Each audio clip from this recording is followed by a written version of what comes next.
even like in the rap world, like all of the rappers that you know that never been to jail and never got in any trouble with the law, but they talk as if their life is opposite of that. Like, those are federal informants, like, you know. You think they're really out there? Because if it ain't that, is it the snitch? Is it your informant friend? Did they come to you or did they get you? When did they get you?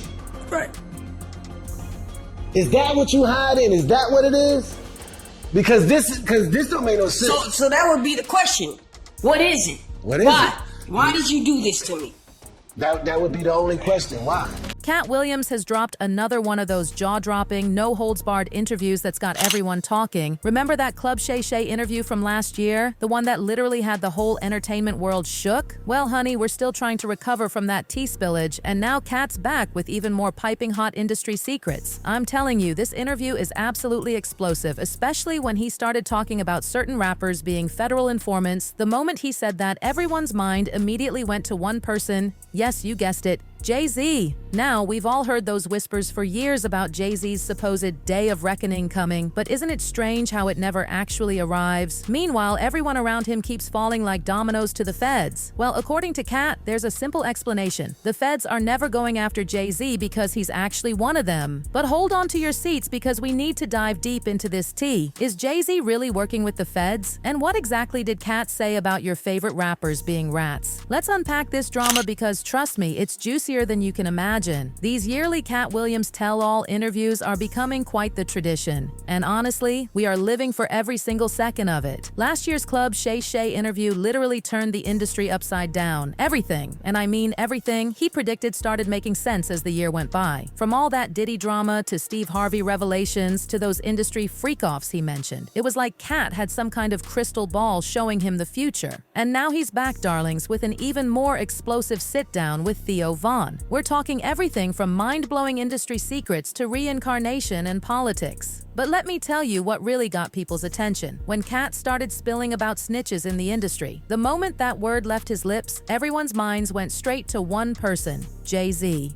Let's be real for a minute. Isn't it beyond suspicious that practically everyone around Jay-Z has been caught up in federal cases while he's somehow remained completely untouchable? Well, according to Katt, it's not really that mysterious at all. Jay-Z's protected status isn't luck. It's because he's got friends in very high places, if you know what I mean. To really understand this whole messy situation with Jay and the feds, we need to take it way back, before there was any Jay-Z empire, before Rock Nation, back when he was just another kid trying to make it on the streets. Now, as most of you probably know, Jay-Z wasn't exactly selling lemonade before his music career took off, if you catch my drift. During those early days, Jay had this incredibly close friend named DeHaven. When I say close, I mean they literally grew up in the same building in the Marcy projects. They were so tight that Jay was even the godfather to DeHaven's daughter. DeHaven wasn't just a friend. He was Jay-Z's partner in all their street business ventures, playing a huge role in Jay's come-up. But everything changed after one night that exposed who Jay-Z really was, and trust me, it's not pretty. Picture this. DeHaven and Jay are out picking up their latest merchandise, successfully securing 450 G's worth. But before they could make it back to their territory, they got ambushed. In that terrifying moment, DeHaven, being the loyal friend he was, tried to create a diversion so Jay could escape. They both managed to get away, but here's where it gets heartbreaking. When DeHaven caught up with Jay, something was terribly wrong. He could barely breathe. That's when the horrible realization hit him. He'd been shot and was losing consciousness fast. Somehow, DeHaven managed to flag down a taxi to get to the hospital. Before he left, he handed Jay all their cash and product, telling him to grab his mom and meet him at the hospital. Jay did exactly that, and everything seemed okay, until it wasn't. Later, when both friends got caught up in a case together, DeHaven ended up taking a 5-year fall while Jay walked away scot-free. Now, you'd think Jay would stand by his friend, right? Especially since they were both in the same business that got DeHaven locked up, but according to DeHaven, Jay completely switched up on him, leaving him to face the music alone. And get this, Jay wasn't even apologetic about it. Instead, he had the audacity to accuse DeHaven of snitching in his track No Hook, where he rapped, "F DeHaven for caving, that's why we don't speak." DeHaven has denied these snitching allegations multiple times, but the damage to his reputation was already done and he could never bounce back from Jay's betrayal. So while Jay was out here building his empire, DeHaven was left watching from the sidelines. Jay controlled the whole narrative until DeHaven finally got to tell his side of the story in an explosive interview with Real Life Productions. And what he revealed? Absolutely shocking. According to DeHaven, the reason Jay-Z manages to walk away clean from every single mess he gets involved in isn't luck or skill.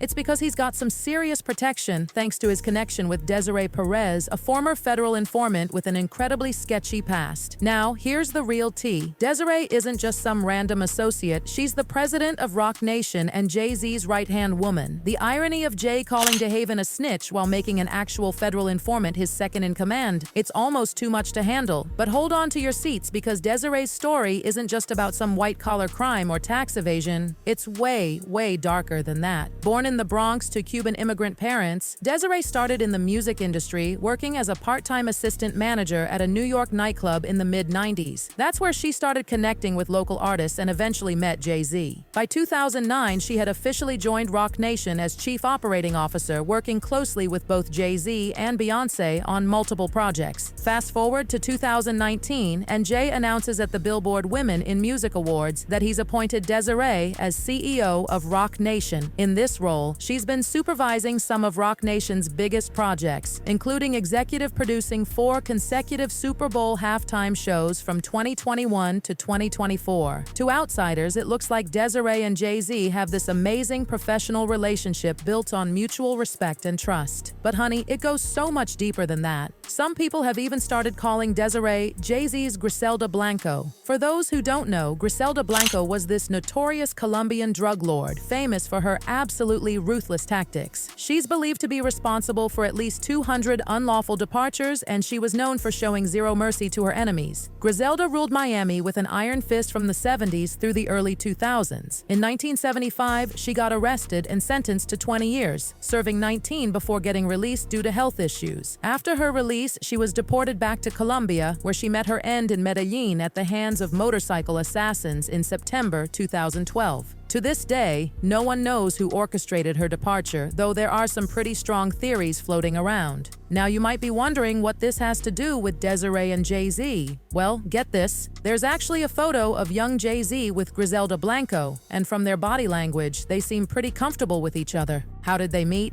Well, according to court records obtained by the New York Daily News, back in 1994, Desiree Perez was arrested for possession of 35 kilos of substances and conspiracy with intent to distribute. The authorities believe she was part of a much bigger distribution network stretching from New York to Florida and Puerto Rico. But Desiree wasn't alone in this. Her husband, Juan O.G. Perez, was her partner in crime, and apparently, he knew Griselda Blanco personally. Now, here's where it gets even more interesting.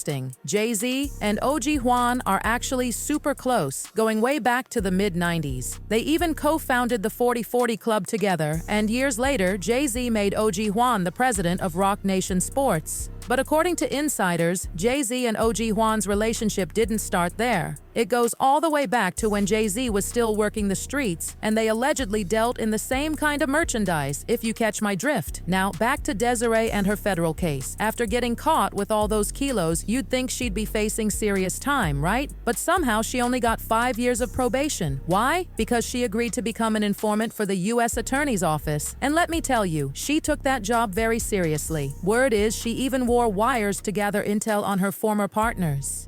The New York Daily News wrote this explosive article about the case, saying that during a June 11, 1996 court hearing obtained by the news shows the feds were pleased with their star mole. They quoted Assistant U.S. Attorney Lawrence Bartfeld telling a judge the defendant has really worked closely with these agents. The article described Desiree as a Manhattan nightclub manager with a lengthy criminal record and close links to hip-hop mogul Jay-Z, and called her someone with a long and wild history as a DEA cooperating witness and then a fugitive. But here's the weird part. Try finding this article online now. It's like it's completely disappeared along with any references to it. When news broke that Jay-Z had made Desiree the president of Roc Nation, his former friend and business partner Dame Dash showed up on Sway in the Morning and basically said Jay had crossed a line by hiring a federal informant. According to Dame, many people in Jay's circle, including Kareem Biggs Burke, one of Rockefeller's co-founders, had dealt with federal issues before, so it made zero sense for Jay-Z to bring an informant into the mix. But Jay-Z wasn't the only one making questionable decisions about hanging with snitches. Remember when Meek Mill called out Tekashi 6699 and said he should apologize for snitching? Back in May 2020, Meek tweeted, "I hope that rat go in live to apologize to the people he told on or the victim. Oh, y'all forgot that fast that a rat unalived. Nipsey, he wasn't supposed to be on the streets. That's the only thing I must say because he's not with us, left his baby mom and child like a coward as targets." Fans were not having it and quickly reminded Meek Mill that he shouldn't be throwing stones from his glass house. They pulled up these photos from 2019 showing Desiree personally walking Meek Mill into court where he somehow managed to get his charges dropped. The audacity of him complaining about snitches while being perfectly fine with a known informant helping him avoid jail time. Desiree Perez became a cooperating witness for the DEA in the 1990s after her 1994 arrest for possession of 35 kilos of cocaine. Perez struck a deal with the feds, agreeing to wear a hidden wire to record her meetings with major cocaine traffic cartel.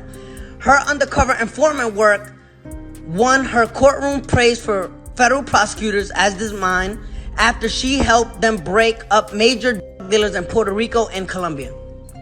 You see Meek Mill right here with Desiree Perez, right? She's part of his bail with Jay-Z. This part of Roc Nation, right? She's a executive at Roc Nation. But then you go saying, "Yo, listen, we don't fuck with rats." Your executive is a rat. So you pick and choose? Because if you don't want to be around rats completely, you're with a rat right there. She cooperated for the DEA.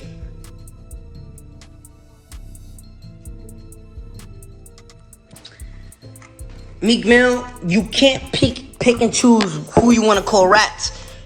You can't say this is fake. This is on public information. This was on the New York, on the New York Times. What are you gonna say? No, I didn't know. You know. Just a few months after Tekashi called out Meek for working with Desiree, news broke that she was one of the 143 people who received pardons or sentence reductions under Trump's first administration. But Desiree getting that pardon and having her past as a federal informant exposed only stirred up more drama. People started throwing major shade at Jay-Z and Roc Nation for working with her. One of the most vocal critics was Tory Lanez's father, who absolutely went off on Jay after Tory got sentenced to 10 years for shooting Megan Thee Stallion. He launched into this heated rant right outside the courtroom, calling Desiree a snitch and suggesting that Roc Nation played a part in sending Tory to jail. You want to know exactly how I'm feeling? I just stood here in this Los Angeles County and witnessed the worst miscarriage of justice that this world has ever seen. You want to know how I feel? I'll tell you exactly how I feel. I got some names that I want to call. Alex Spiro, Desiree Perez, and the whole wicked system of Roc Nation, including you, Jay-Z. Yes, yes. You who say you rose from the gutter, but you have traded and bartered the souls of young men. And you're still doing it. But I'm telling you, this court system is not for justice. It's about wins and losses, and they do dirty to do whatever they can. Jay-Z, let me speak to you. He has kids. Roc Nation! Because my son refused to sign a Roc Nation deal with you! Yes! And Desiree Perez, you wicked witch, you snitch! Yes! You turned on your co-conspirators, all the whole mafia one of you that was peddling drugs in this country, and you rolled on them before so the Fed could give you a deal. All of you, trust me, I have intercessors, prayer warriors around the world, and they will not stop until you cut off. No, we don't you with guns, but we know exactly how to bring you down in That's right. Remember Jay-Z's friend DeHaven we talked about earlier? Well, he also had plenty to say about Desiree, basically calling her out for being a snitch and blasting Jay for even associating with her. And keep in mind, the chick had a plan too. Like, yo, we could do things. And I can guarantee you the conversation with Emery, even when Emery came home and seen, he came home and seen the same thing. Yo, you dealing with her? Who's the chick? Desiree. Oh, okay, yeah, okay. He came home and had to see it too. Say, yo, what is this? And I can tell you how that conversation probably went. Like, look, man, you don't need to worry about this. You don't need to worry about nothing else ever again. You over here with us now. But what if, yo, she a snitch? Man, that snitch, bro. Them people that's talking about that snitch, we ain't gonna be breathing in the same ear. Them, fuck, that's what you worried about, them that don't have nothing sitting home. Where you gonna be if you don't get on this side? The hell, get on this side? I can see that conversation happening. And they move all his integrity and morals to the side to take care of his family after he just did 12 years. I can see that. But I don't see, and what I couldn't put past me, is Emery coming to me. Just on some real shit. This is what hurt when I say, when you expect niggas that treat you the way you treat them, and it don't work that way. That's the worst thing you can ever do. You know, because I could have expected a nigga to come to me and say, look, man, I don't know what Jay tripping off of. He's still tripping off of that, this, that, and the third. I'm not really with that, but you can't tell him I'm with you. So this is what I'm gonna do. Boom, boom, boom, we work from there. Real. But to act like, yo, I'm gonna join forces and do the same thing and play this like this, come on, man. That's humiliating. And now I got you as a yes man, like, yo, bro, you couldn't even speak up for me. You know what I'm saying? So all of that's twisted. And that's how all those conversations, that's how they think of us. They like, really, those guys talking about snitching this and that, they ain't, what you worried about them for? They don't be in our parties. You know what I'm saying? What you worried about that for? All of this has led to widespread speculation that Jay-Z is untouchable because he's protected by the feds, which explains why he never gets into trouble even when all his close friends are falling like dominoes around him. In his recent interview, Katt Williams dropped the bombshell that Jay-Z and many other celebrities fall into this category. According to him, a lot of your favorite rappers are actually informants who would snitch on anyone if it meant getting what they want. Like in the rap world, like all of the rappers that you know that never been to jail and never